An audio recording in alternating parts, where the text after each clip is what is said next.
Hello everyone and welcome to Low Desert Love. My name is Jay. We are in our backyard gardening in the low desert of Arizona, Zone 9B. It is seed starting season here in the low desert of Arizona. Our estimated last frost date for my area is February 24th.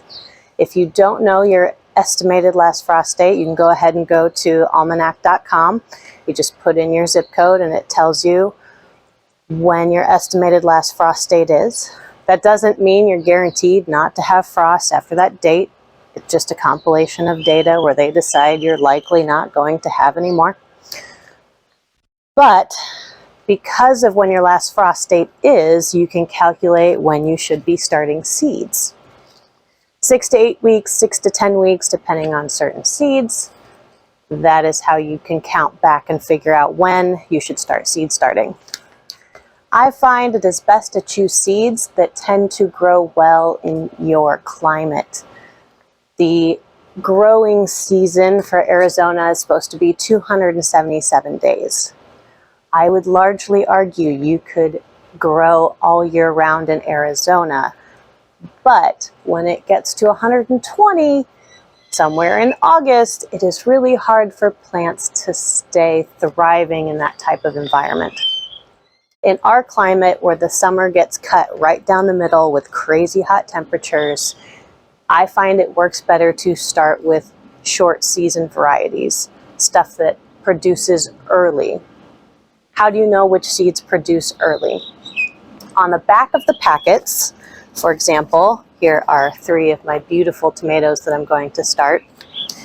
The Queen of the Night tomato says 80 to 90 days. That is not a short season variety. 80 to 90 days, that is a long season tomato. Phil's 1 tomato says mid-season, so that's probably a 70 to 80 day tomato. This Ozark Pink is 65 to 75 days. Smaller tomatoes, cherry tomatoes, usually broadly tend to be faster growing, earlier producing tomatoes, which means you're going to get probably a pretty good harvest before the summer sun takes over and tries to obliterate your garden. There are lots of great seed companies out there. I like to grow heirloom varieties.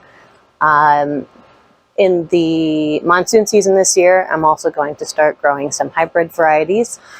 Heirlooms in general are grown for flavor, whereas generally hybrids are grown for production. Not saying hybrids don't taste great, because they do and they can. Same thing with heirlooms, not saying they don't have high yielding production, because they do and they can.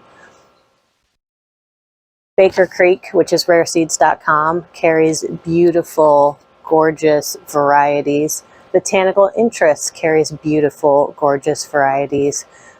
Johnny Seeds, where else do I? Fruition Seeds. There's so many great places to get seeds. Your local nursery here in Arizona, you're looking at Summer Winds, A&P, Whitfield, Treeland. So go check out some seeds online, go down to the nurseries, check out their seeds, and in the next video we'll talk about the rest of the seed starting supplies you'll need. And remember, if you aim to thrive, at the very least, you'll survive. See you next time.